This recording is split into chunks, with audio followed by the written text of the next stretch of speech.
is probably the hardest shift for me to wake up for. It's my 6 a.m. shift. I was really in a deep sleep and I'm just still trying to wake up. Had some cookies for breakfast because I can. Some hobnobs. Those are delicious. And sometimes you're just like, I'm gonna have cookies for breakfast. I'm an adult. I can do this. And it's delicious. It's turning out to be a lovely morning sunrise shift. We're trying to pinch upwind as much as we can. We're at like 45 degrees apparent, and it's like 15 knots of wind sometimes.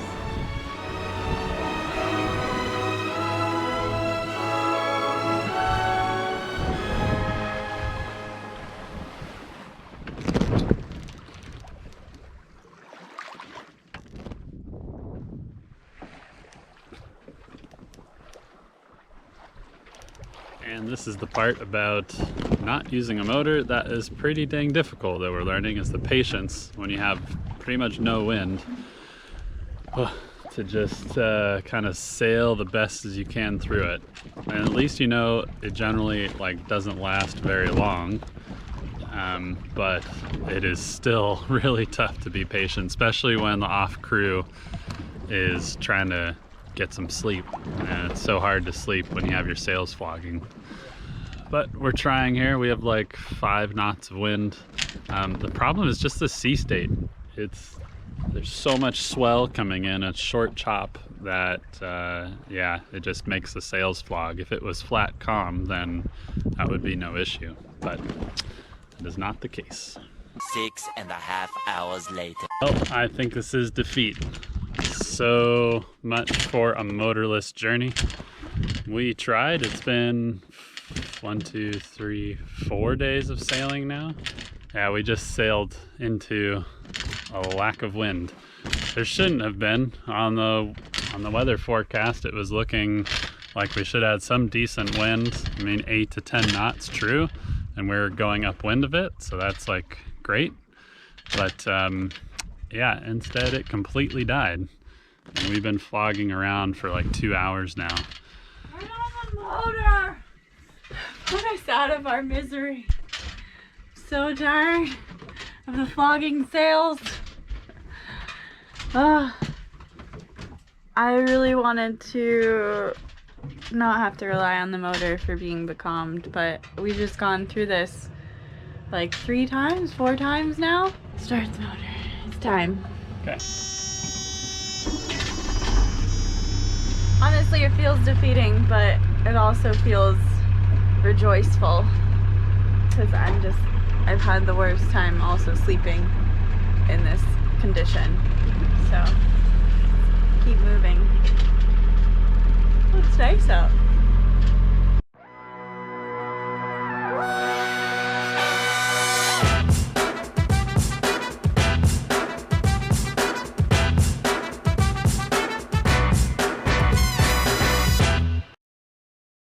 I think my favorite part of light wind sailing is that we can cook a nice hot meal in the galley because it's so calm and the conditions are fine to work in the galley.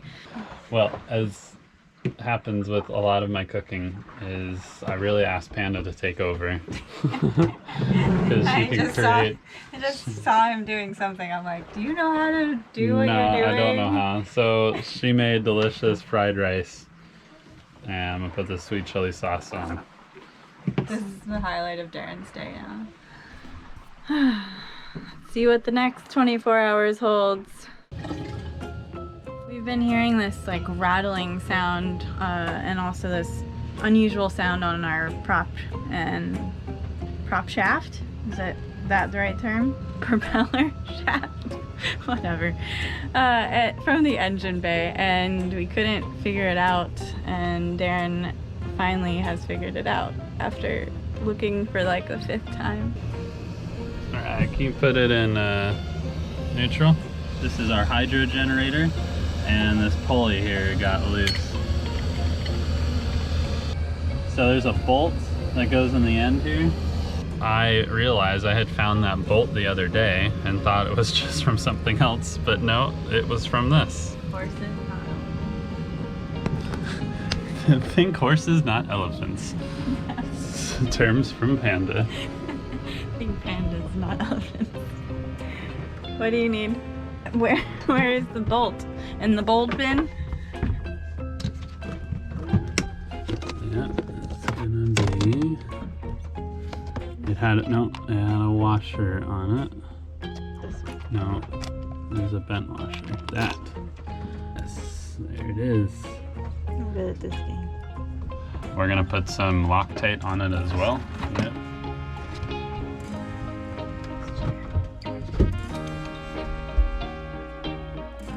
Neutral. Reverse. All right. Well, further investigation. The alternator on the hydrogen is. I think the bearing went bad. There's a bit of play in it. It doesn't sound bad yet, but you can see there's already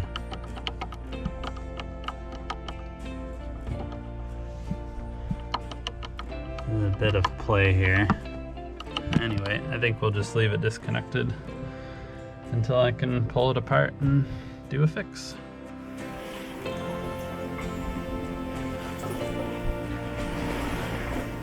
Well, the GoPro has decided to kick the bucket, or it's acting really strangely lately. Like, it won't turn on. It's like glitching every time I try to press the camera. So, I don't know. I changed the battery, still nothing. I think something's really wrong with it this time. So I brought out the Osmo, and we don't usually use it for passages, but I'm trying to capture this moment. We had a crazy night of sailing last night.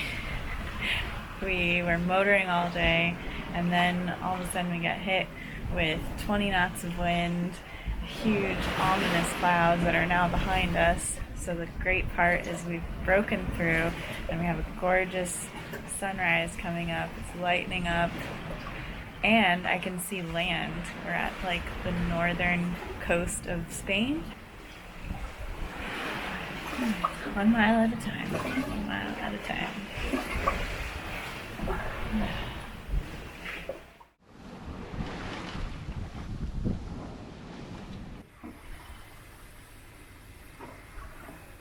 Okay, this is a Panda boat first.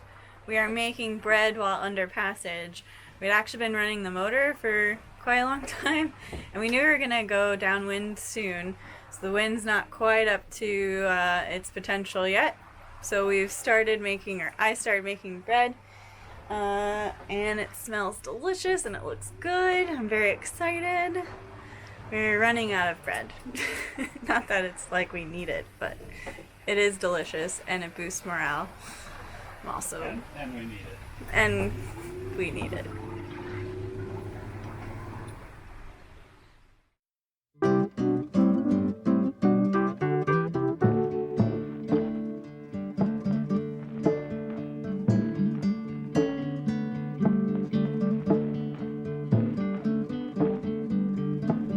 Do you all remember that game Chutes and Ladders?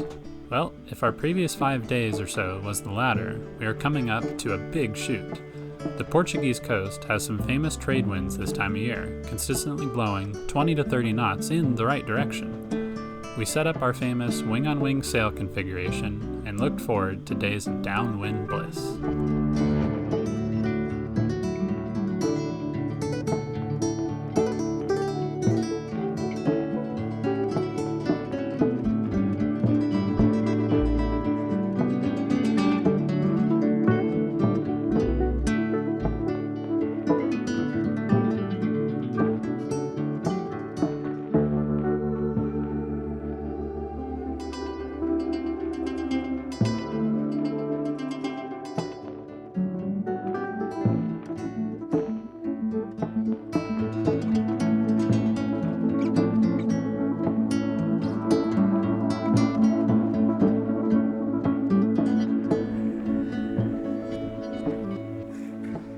Well, shucks, the wind has died, more or less. It's like 8 to 10 knots, and we're directly downwind, so not very good, especially with a swell still.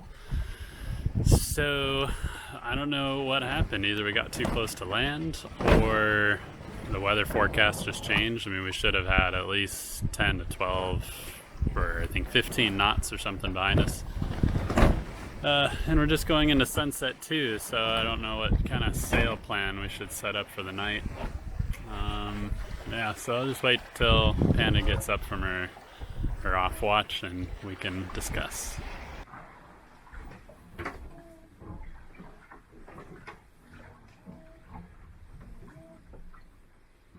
Good morning. Evening. What? Is it time to wake up? No. Almost. I wanted to discuss what we should do.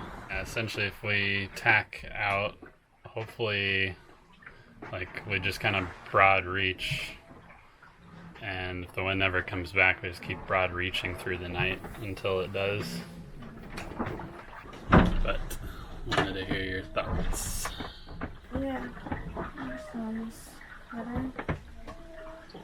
There'd be more wind out there. Yeah, because like I don't want to put up the spinnaker now. I don't want you to put it there. I don't want to put it there. That would be annoying. It sucks because we're close to land, so like we could have almost gotten a forecast, but yeah. So I'll jibe the boat and then see. Like at least for the night, we need to like just set the boat up so it's comfortable. So. Okay, that's the plan.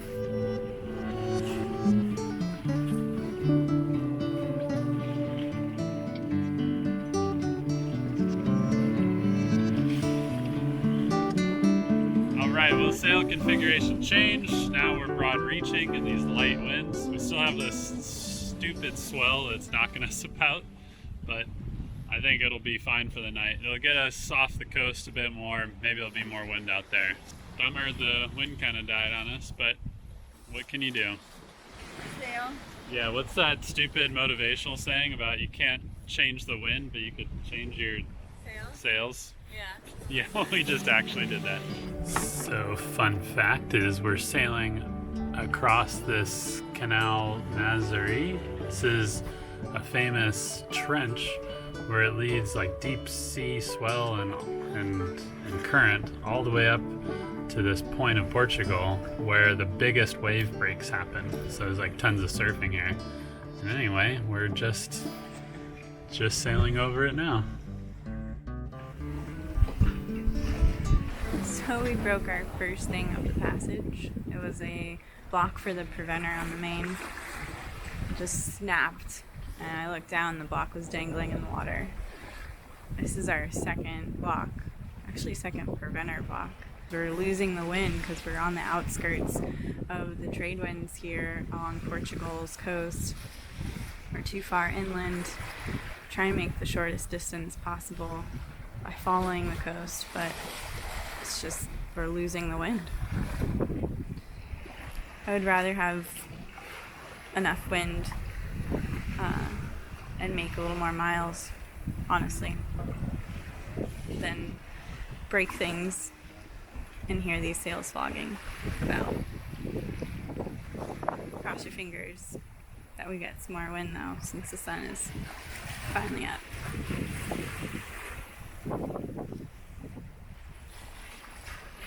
What are you gonna do? And just like that, our plan actually worked. We just needed to go out to sea a little more for that extra puff.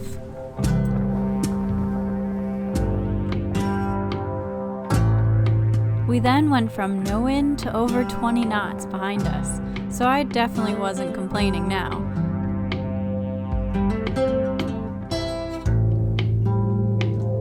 Now it was time to enjoy the ride, fix the broken stuff, and adjust our sail plan for the rest of the downwind shoot.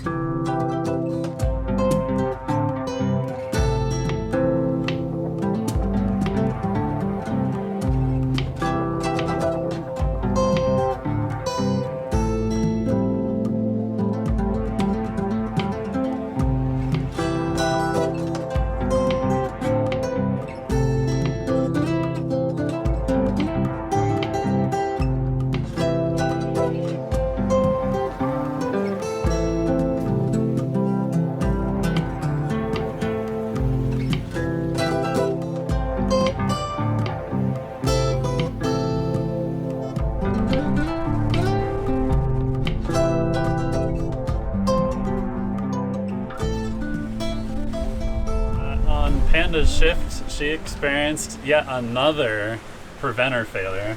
So here's what's left over. And I also saw on our main sheet block, the pin is also broken, similar like crevice corrosion. So we're gonna do an operation, replace our main sheet blocks while we're still sailing. So that means I need to rig up like another sheet, kind of hold the sail in place. Then I can rig this block and this block will be our new main sheet blocks.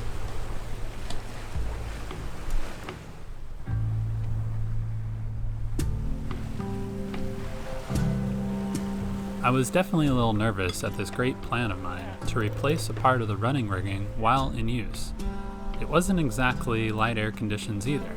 The winds were blowing a good 20 to 25 knots from behind, and Panda Boat was in her downwind groove, but the job had to be done. We couldn't risk the block breaking, as that would be catastrophic. So forward I went, clipped in to the boat for absolute safety, and armed with some basic tools. My temporary main sheet did a great job to hold the boom in place so I could remove the half-broken parts. I had to be really careful I didn't drop anything overboard with the pitching and rolling of the boat. All right, all threaded. We got the new block, everything is tight. I think we're good to go.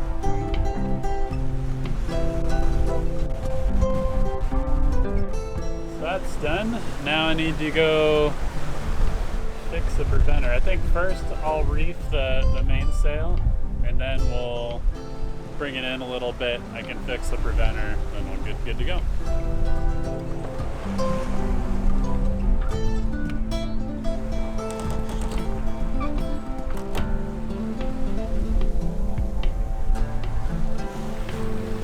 Now I think we'll furl the head sail. That way when we jibe the main, then the head sail won't just be flogging.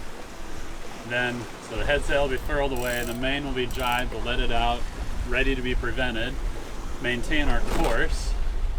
Then that'll allow us time to put the pole over to the other side. Then we can unfurl and change course. Sounds like a plan. Complicated matter when you have to jibe with a pole.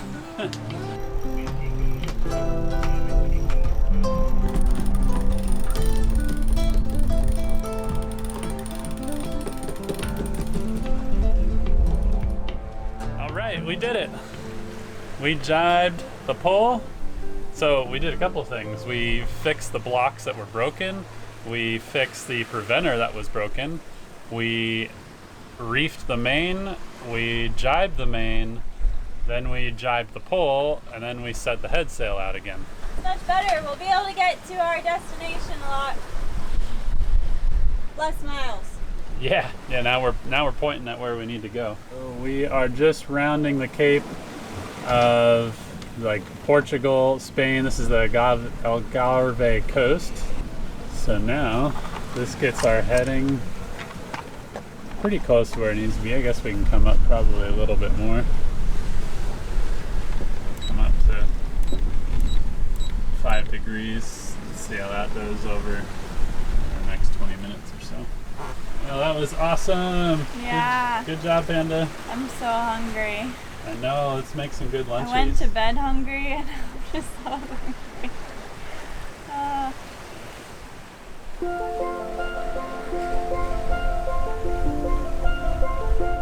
I just looked over while we were eating and I said, oh, I think there's a sailboat, and we haven't seen very many sailboats out.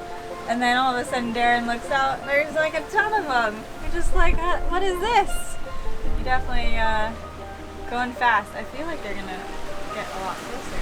This is exciting. Yeah. It's the only like cargo ships and fishing vessels. As a competitor, I don't like to be overtaken, but if we must, no better than by some of the fastest monohulls in the offshore racing world. This boat is Viva Mexico, a Volvo Ocean 65 racing machine, fully crewed by a professional team of 11 sailors. It overtook us going 22 to 24 knots with big surfs and a lot of water on the decks. We made it around Cape St. Vincent and officially entered the famed Algarve coastline of southern Portugal. It wasn't much further to Portimao, where we had marked a good safe anchorage somewhere we can really rest, relax, and enjoy our first taste of warm water in over a year. This passage ended up being 8 days, covering some 900 miles. We learned some things, broke some things, but in the end, created an amazing experience that we got to have together. We appreciate you all watching. If you like the sailing stuff, please subscribe to our channel, and if you want to support our filming work, consider powering this journey on Patreon.